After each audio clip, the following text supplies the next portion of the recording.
ในป่าได้ยินเสียงอะไรแปลกๆห้ามทักห้ามหันกลับไปมองเด็ดขาดเมื่อความมืดมาเยือนป่าตะนาวสีจะไม่ใช่ของคนอีกต่อไปแต่มันคือถิ่นของสมิงร้ายที่จ้องจะกินคนพี่เมฆจ๋าช่วยบัวด้วยอยากให้มันตามรอยเรามาหรือไงแสงแดดสีทองของยามบ่ายเริ่มถูกบดบังด้วยเรือนยอดไม้ที่หนาทึบของป่าตะนาวสีป่าลึกที่ทอดตัวยาวตามเทือกเขาตะนาวสีบรรยากาศภายในป่าเต็มไปด้วยความชื้นแฉะกลิ่นเหม็นเขียวของใบไม้ที่ทับถมกันมานานหลาย10 ปีผสมปนเปกับกลิ่นคาวจางๆที่ลอยมาตามสายลมหายใจของเมฆชายหนุ่มวัย25 ปีหอบทีขึ้นเรื่อยๆตามความชันของภูมิประเทศเมฆเป็นเพียงชาวบ้านธรรมดาที่มีอาชีพทำนาและหาของป่าประทังชีวิตเขาไม่เคยลุกล้ำเข้ามาลึกถึงเขตแดนที่ชาวกะเหรี่ยงและพานสิงห์ขนานนามว่าเป็นดินแดนอาถรรพ์เช่นนี้มาก่อนแต่เพราะความยากจนบิดาที่ล้มป่วยและราคาน้ำผึ้งเดือน5ที่สูงลิบลิ่วทำให้เขาจำใจต้องขอติดตามพรานสิงห์เข้ามาขอเสี่ยงโชคพรานสิงห์เดินนำหน้าอย่างเงียบเชียบและมั่นคงร่างกายเต็มไปด้วยมัดกล้ามและรอยสักยันต์อักขระโบราณทั่วแผ่นหลังสะท้อนถึงประสบการณ์การเอาชีวิตรอดที่โชคโชนมือขวาของแกกำปืนแก๊ปยาวที่ถูกขัดเงาอย่างดีไว้แน่นสำหรับพรานป่าปืนกระบอกนี้ไม่ใช่แค่อาวุธแต่มันคืออวัยวะชิ้นที่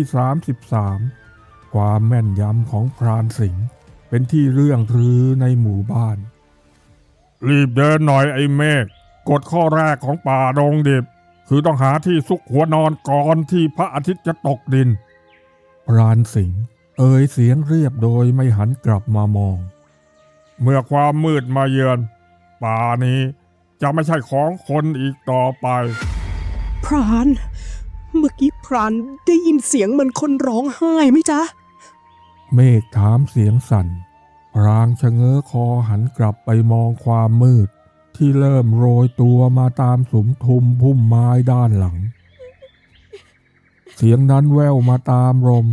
คล้ายเสียงของผู้หญิงที่กำลังสะอื้นให้พรานสิงห์หยุดกึกหันขวับมามองเมฆด้วยสายตาดุดันราวกับเสือลายแกก้าวฉับเข้ามาประชิดตัวชายหนุ่มข้าบอกเองแล้วใช่ไหมไอ้เมฆว่าอยู่ในป่าได้ยินเสียงอะไรแปลกๆห้ามทักห้ามหันกลับไปมองเด็ดขาดเองอยากจะให้มันตามรอยเรามาหรือไงเมฆกลืนน้ำลายลงคออย่างยากลำบาก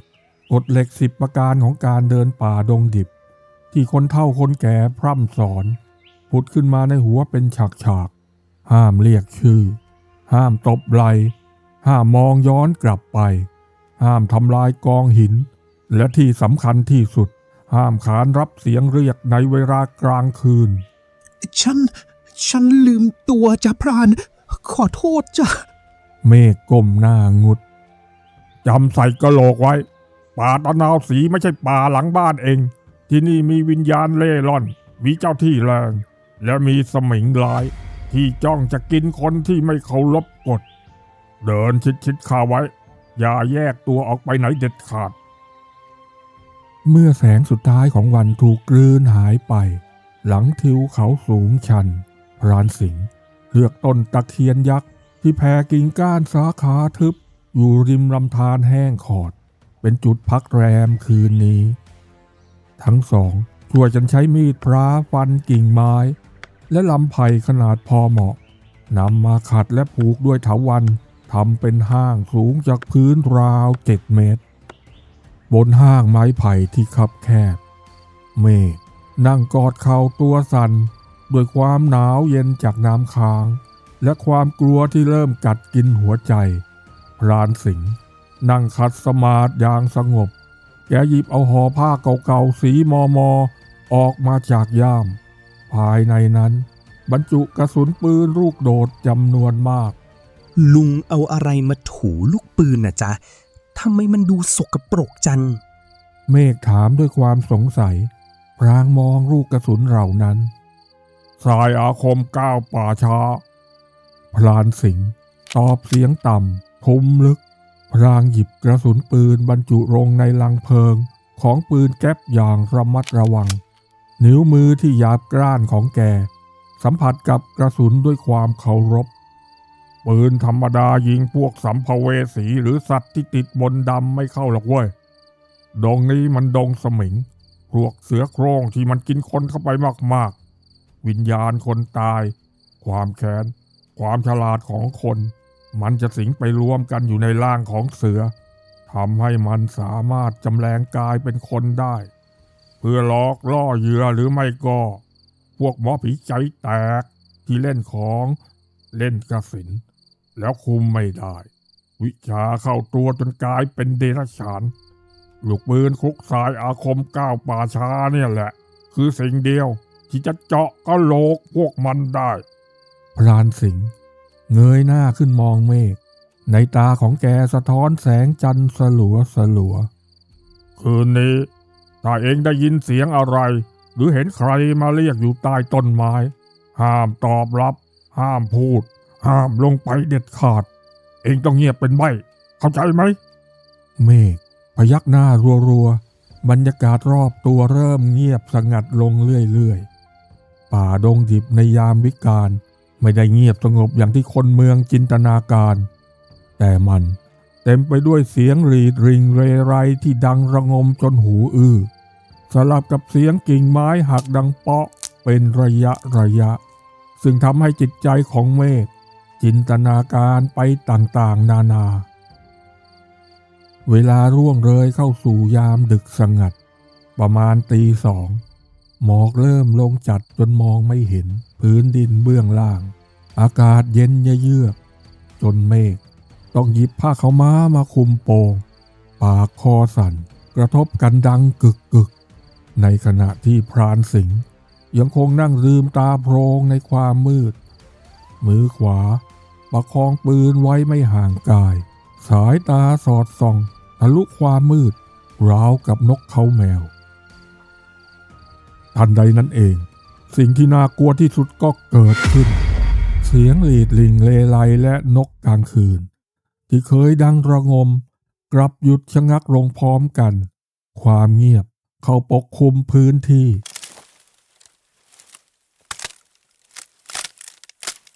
เสียงย่ำใบไม้แห้งดังขึ้นจากใต้ต้นตะเคียนที่พวกเขานั่งห้างอยู่มันไม่ใช่เสียงการเดินของสัตว์สี่เท้าที่มักจะเดินอย่างระแวดระวังและสเปะสปะแต่มันเป็นจังหวะฝีเท้าของมนุษย์สองขาที่เดินวนรอบโคนต้นไม้ช้า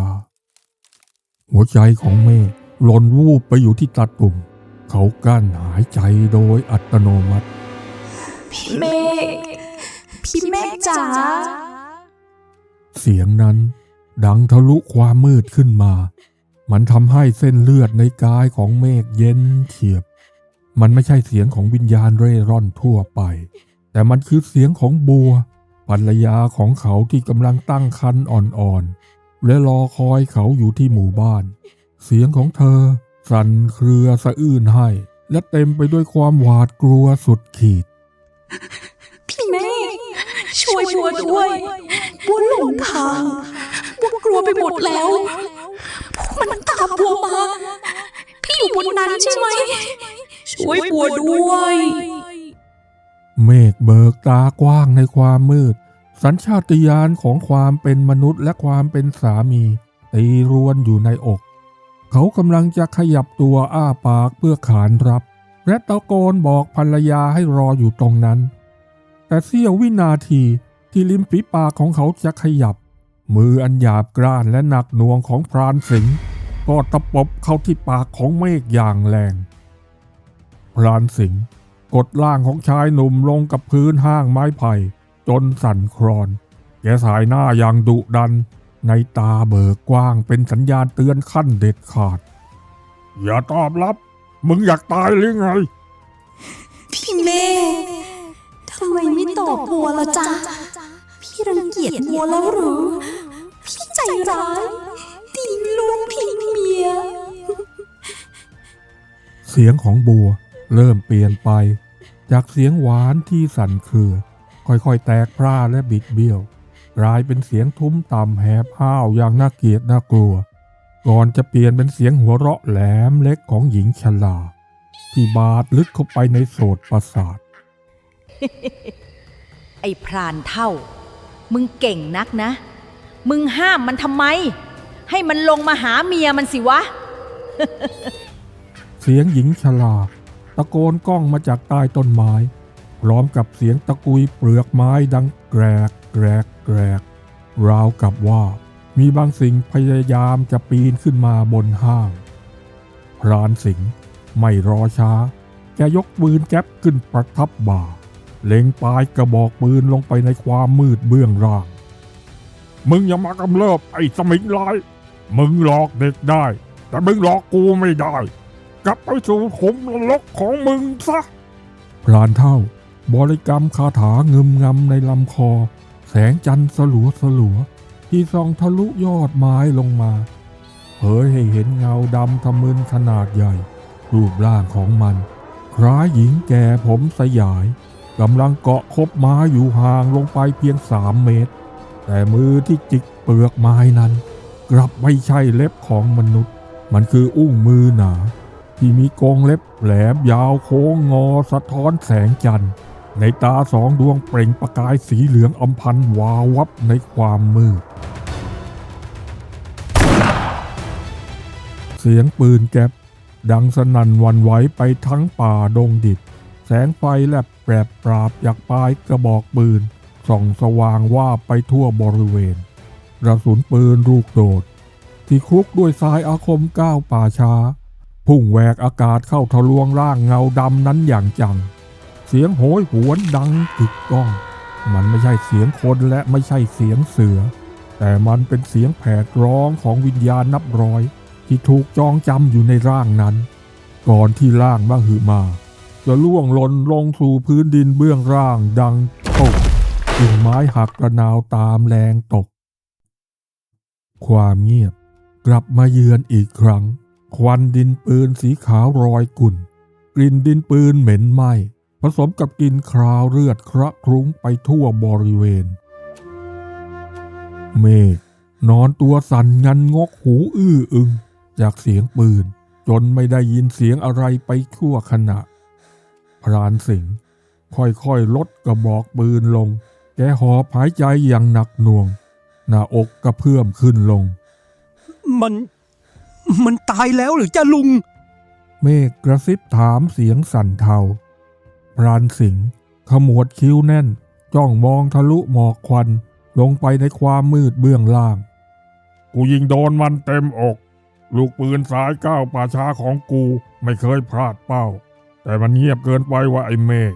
กูต้องลงไปดูให้แน่ใจว่าหัวใจมันหยุดเต้นแล้วไม่อย่างนั้นพรุ่งนี้เช้ามันอาจจะฟื้นตัวกลับมาตามล่าเราต่อลุงไม่ได้นะลุงกฎข้อห้ามไงห้ามลงจากห้างกลางดึกเด็ดขาดห้ามแยกกลุ่มด้วยเมฆพยายามคว้าแขนพรานเท่าไว้แน่นด้วยความหวาดผวากูเป็นพรานกูรู้ว่ากำลังทำอะไรปล่อยให้มันรอดไปคือความบรรลัยเอ็งอยู่บนนี้ห้ามขยับห้ามลงมาเด็ดขาดจนกว่าจะเช้าเข้าใจไหมพรานสิงห์สะบัดแขนออกอย่างแรงแกคว้ามีดหมอเล่มยาวเหน็บเอวก่อนจะสะพายปืนกระบอกเดิมและค่อยๆไต่บันไดไม้ไผ่ลงไปสู่ความมืดเบื้องล่างทิ้งให้เมฆอยู่บนห้างเพียงลำพังเวลาหลังจากนั้นคือขุมนรกของจริงสำหรับเมฆการถูกทิ้งให้อยู่เพียงลำพังบนห้างท่ามกลางความมืดมิดทำให้จินตนาการและความหวาดระแวงเริ่มเล่นงานเขาอย่างหนักเวลาผ่านไปนานเท่าไหร่ไม่อาจทราบได้แต่สำหรับชายหนุ่ม มันยาวนานราวชั่วกับชั่วกัน ไม่มีเสียงใดๆเล็ดลอดขึ้นมาจากข้างล่าง ไม่มีเสียงคนเดิน ไม่มีเสียงปืน มีเพียงเสียงลมพัดใบไม้ไหวที่ฟังดูคล้ายเสียงกระซิบของคนตาย จนกระทั่ง เสียงฝีเท้าหนักๆไต่บันไดไม้ไผ่ดังขึ้น เมฆสะดุ้งสุดตัวถอยกรูดไปชิดขอบห้างอีกฝั่ง มือควานหามีดพระมาถือไว้แน่น ใครนะ เมฆร้องถามออกไปข้าเองไอ้เมฆเสียงแหบพร่าคุ้นเคยตอบกลับมา ก่อนที่ศีรษะและร่างของพรานสิงห์จะโผล่พ้นขอบห้างขึ้นมา เมฆถอนหายใจยาวด้วยความโล่งอกอย่างบอกไม่ถูกราวกับยกภูเขาออกจากอก ลุงโลงอกไปที ลุงปลอดภัย แล้วข้างล่างมันคืออะไรอะจ๊ะลุง เสือสมิงใช่ไหมะมันตายสนิทหรือยัง พรานสิงห์ปีนขึ้นมานั่งบนห้าง แสงจันทร์สลัวทำให้เมฆมองเห็นใบหน้าของพรานสิงห์ยิ้มบางๆที่มุมปาก มันตายสนิทแล้วล่ะ เป็นเสือโคร่งตัวเบิ่มเลย อาคมมันแตกสลายหมดแล้ว เองปลอดภัยแล้วนะไอ้หลานชาย เมฆกำลังจะขยับตัวเข้าไปใกล้ เพื่อช่วยรับปืน แต่แล้วสายตาของเขาเหลือบไปเห็นบางสิ่งบางอย่างที่ผิดปกติอย่างรุนแรงพรานสิงห์ที่นั่งอยู่ตรงหน้าเขานี้สะพายย่ามพระเก่าๆสีเหลืองมนไว้ที่ไหล่ความทรงจำพุ่งกระแทกเข้ามาในสมองของเมฆอย่างจังเขาจำได้แม่นยำว่าตอนที่ขึ้นห้างมา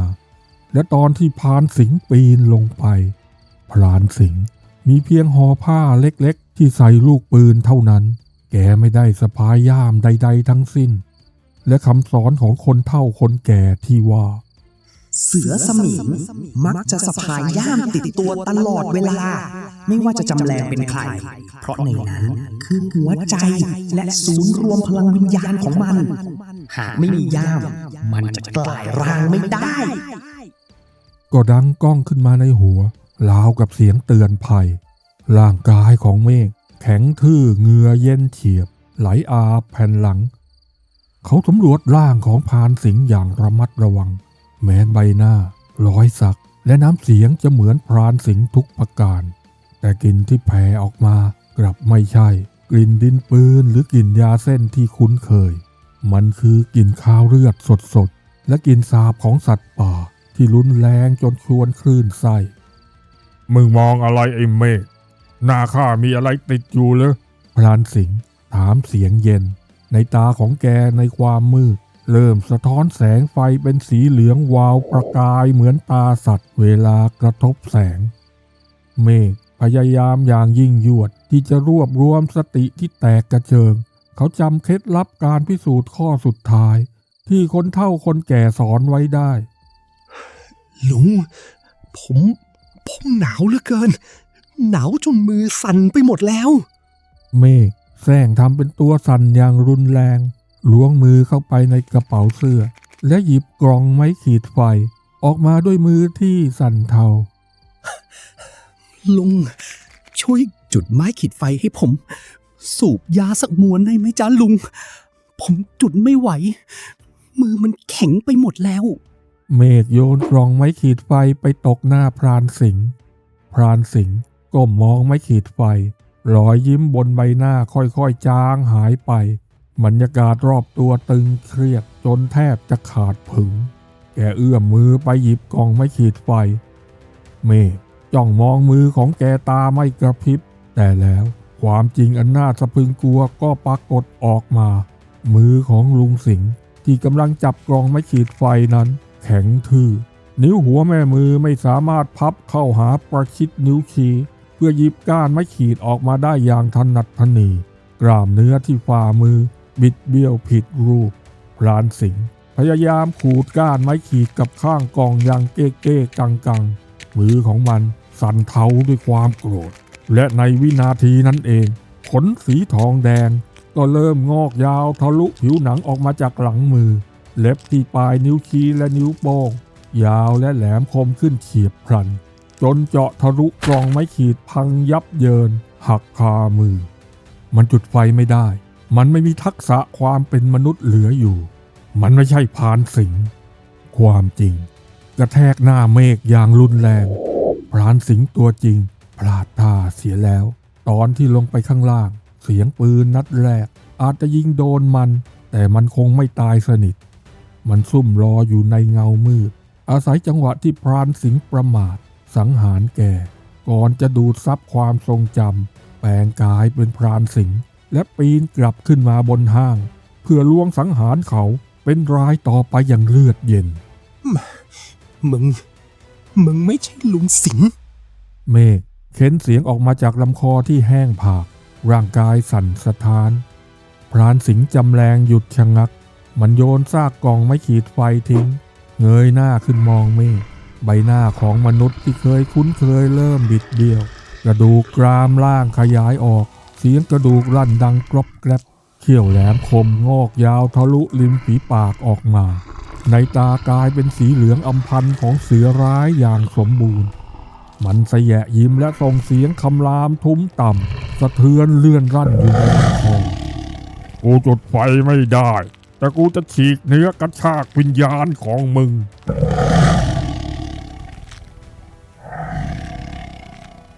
เสือสมิงในคราบพานเท่าคำรามก้องมันย่อตัวลงและพุ่งเข้าใส่เมฆพร้อมกรงเล็บที่กางออกเต็มที่หมายจะบั่นคอให้ขาดในคราวเดียวเสี้ยววินาทีแห่งความเป็นความตายสติของเมฆทำงานถึงขีดสุดเขาจำได้ว่าบนพื้นห้างด้านหลังของเขามีปืนแก๊ปกระบอกสำรองของพรานสิงห์ที่แกทิ้งไว้ก่อนปีนลงไปยังคงวางอยู่พร้อมกับลูกปืนคลุกทรายอาคมที่บรรจุรอไว้แล้วเมฆพลิกตัวหลบกรงเล็บมรณะที่ตะปบลงมาจนพื้นไม้ไผ่แตกกระจุยกระจายเขาพุ่งตัวคว้าปืนแก๊ปขึ้นมาประทับบ่าอย่างทุรักทุเรไม่มีการเล็งมีเพียงสัญชาตญาณดิบของการเอาชีวิตรอดของมนุษย์ที่ถูกต้อนให้จนตรอกปลายกระบอกปืนจ่อตรงไปที่กลางอกของเสือสมิงที่กำลังอ้าปากกว้างเตรียมขย้ำคอหอยเขาแสงไฟแลบจากปลายกระบอกปืนในระยะเผาขนลูกตะกั่วที่อาบด้วยทรายจากก้าวป่าช้าทะลวงเข้าใส่หน้าอกของเสือสมิงอย่างจัง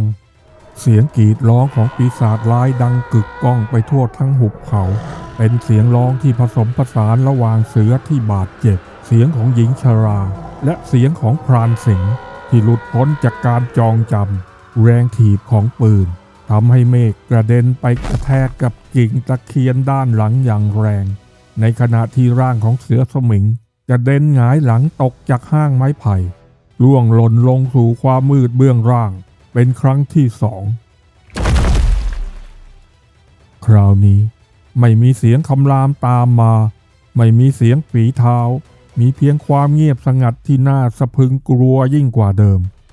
ความเงียบที่บ่งบอกถึงความตายที่แท้จริงเมฆนอนหอบหายใจรวยรินอยู่บนห้างไม้ไผ่มือทั้งสองกำปืนแก๊ปแน่นเขานอนเบิกตาโพลงอยู่ในความมืดไม่กล้าขยับตัวไม่กล้าแม้นจะกระพริบตาเขารอคอยแสงแรกของดวงอาทิตย์อย่างทรมานที่สุดในชีวิตกฎข้อสุดท้ายของการเข้าป่าดงดิบดังก้องในใจจงรอจนกว่าพระอาทิตย์จะขึ้นจึงจะปลอดภัยเมื่อแสงทองแรกของรุ่งอรุณสาดส่องลงมาทะลุเรือนยอดไม้ขับไล่ความมืดและอาถรรพ์ป่าให้มารายหายไปเมฆค่อยๆยันตัวลุกขึ้นชะโงกหน้าลงไปมองเบื้องล่างด้วยหัวใจที่เต้นระทึกและภาวนาให้ทุกอย่างจบสิ้นภาพที่ปรากฏเบื้องล่าง